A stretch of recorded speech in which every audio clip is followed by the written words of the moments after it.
Hey, what's up guys, Luckz here bringing you a new video, and today we're going to be taking a look at Lego set 21144, the Farm Cottage in Minecraft. Now, this was definitely a fun one to recreate. Obviously, as you can see here, there's a good bit of stuff just spread around all over the place. Definitely one of the bigger Minecraft sets I've taken a look at here, and this is a pretty exciting one. But as always, first we're going to be taking a look at the figures. Now, first off, as you guys may have noticed, we got Steve here. Steve comes with an iron pickaxe accessory and can come with a cookie accessory, but for right now this one's rocking an iron pickaxe in the game, and obviously in Lego you can see there he's rocking the iron pickaxe as well. So there you can get a good visual representation of what they look like in both iterations.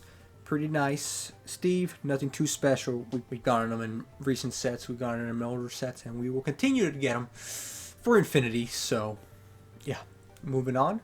Next up here we have Alex, and Alex, she also does come with two accessories as well.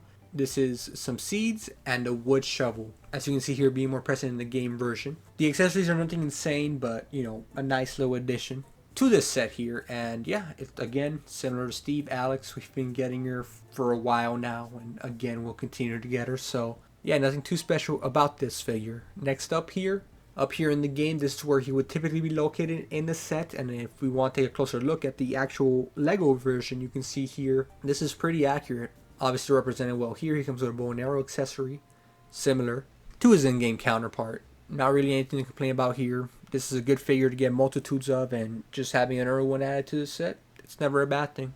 You can keep building your undead army infinitely. But yeah, that's been a skeleton. Neat addition, neat figure. Nothing too insane. Next up here, we're going to be moving on to the animal figures, and here we got the baby pig. Obviously in the game you can see here how he would be traditionally found in the set. But if we take a closer look at his figure, you can see that on the side there's a little bit of attachment. That way it signifies that he is actually named Pixel, given that, you know, you can't have like floating little names on actual Lego figures. But here they found a little bit of a compromise. And if we take a look at the baby pig closer in game here, you can obviously see his name tag, Pixel, right there, plain as day. And obviously that's what the Minecraft figure is trying to represent here in game. So yeah, pretty neat.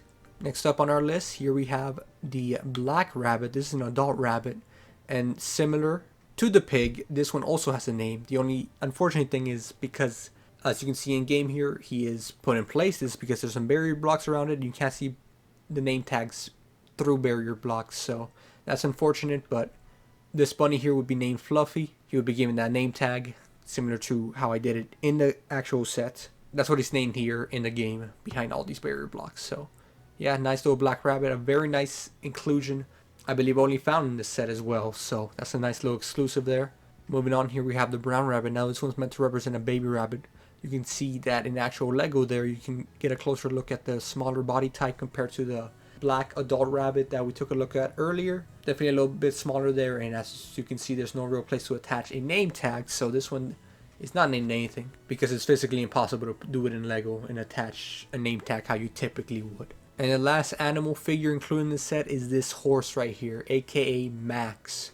Now this is a beautiful white and gray horse here.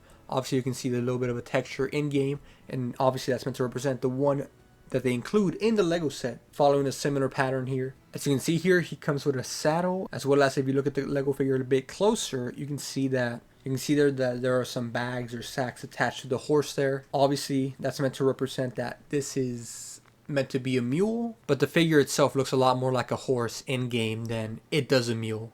And given that you can't give horses chests like it's trying to represent there in the Lego version, this is probably the best iteration we got, and I think it's a pretty good one. Obviously you can see the name tag, it says Max. You can see it hanging on the side of the Lego figure, as well as the inclusion in this set is a very nice one as well. Horses you don't get typically, but whenever you do, they are a very nice figure to have added to your collection. So but yeah, that is pretty much it for all the figures here. Now we can start moving on to the build. Now, as always, so we don't get too confused, we're going to start off from one side and move our way to the other side. Here we're going to start off from the left in the farm, then move our way to the right. So, starting all the way on the left, here we can see the farm area of this cottage farm, which is to be expected from a set called the Farm Cottage. You can expect a bit of greens to be included, and that there is, as well as some very neat banners, which we'll get into right now. So first off, we have this little farm setup. Very nice, very simple yet effective. As you can see here, they're not going too crazy with the amount of crops they're growing, but they're going very neatly organized. So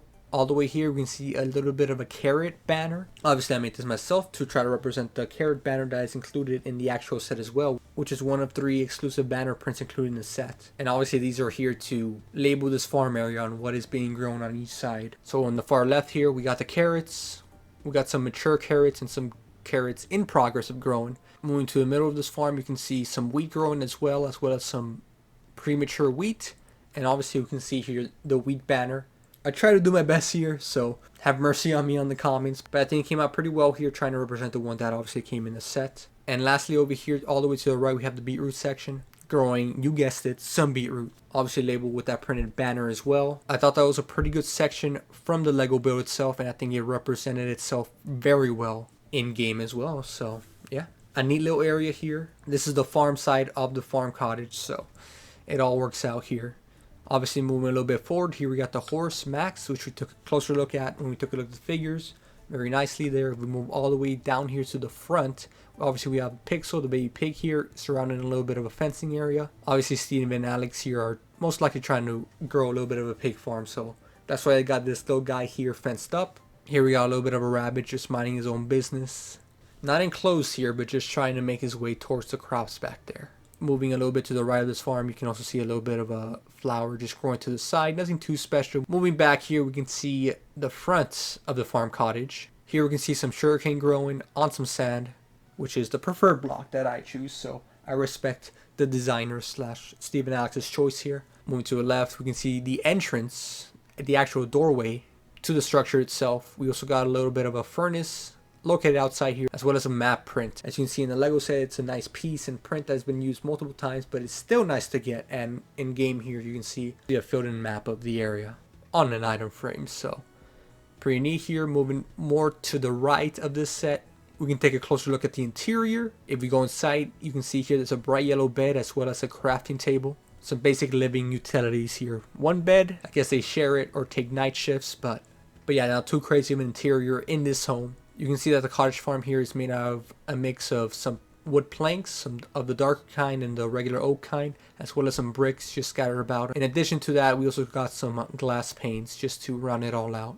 And it leads to a little bit of an open area here onto the lake, where we can see the little black rabbit here just chilling, probably getting a drink. We can see a lily pad here as well. A nice subtle addition to the set, makes the waters feel a bit more crowded than they actually are. If we move to the upper portions of this cottage here, we can actually see a skeleton hiding out in the attic or second floor here, whichever you want to label this as. And obviously, given that there's some shade here, he's going to want to hide from the sun, and this area doesn't look too lit up, so there's probably an area where this skeleton was able to spawn or just find his way to some shelter. If you look behind the skeleton, you can see that Alex and Steve are storing some hay bales, just stored away to be used at some other time. And then we take a look at the highest portions. You can see another attic, which I would call this more of an attic, given that's at the very top.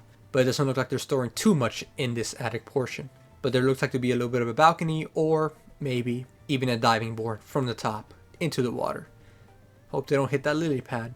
But yeah, a pretty neat and interesting build for a little bit of a home here for Alex and Steve. You can see some cobblestone pillars being used up here as well. Definitely mixing up the materials being used for their base, and I think it definitely gives it a lot of character. Moving all the way to the right here, we can see a little bit of a blacksmith area now. And obviously this is the area where Steve and Alex were able to use the name tags to name all their animals here.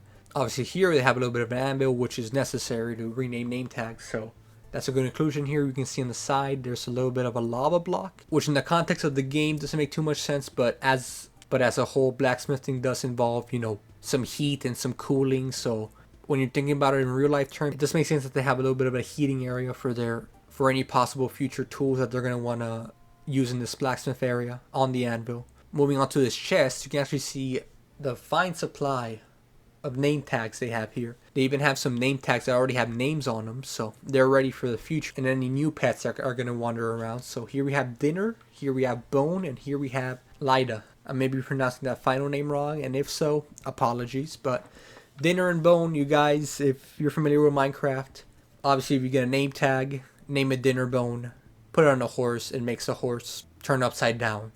And I believe it works on other mobs as well. So just a neat little Easter egg that said designers decided to put on here. We also got 3 blank name tags because, you know, they want to have options here in case they don't end up using one of the other names or think it's fitting. So yeah, that's what it's including, that double chest, a fair amount of name tags, and their little blacksmith area. So yeah, overall though, that is pretty much it for this set. A very fun one to recreate. A lot of fun detail and little Easter eggs packed in this, and definitely one of my favorite not only sets but builds I've recreated in Minecraft. So anyways guys, I hope you enjoyed.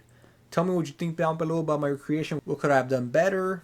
These are always fun to do. So, but anyways guys, thank you so much for watching. I appreciate you. If you're new here, don't forget to subscribe. You know what to do, and I'll see you next time. Goodbye.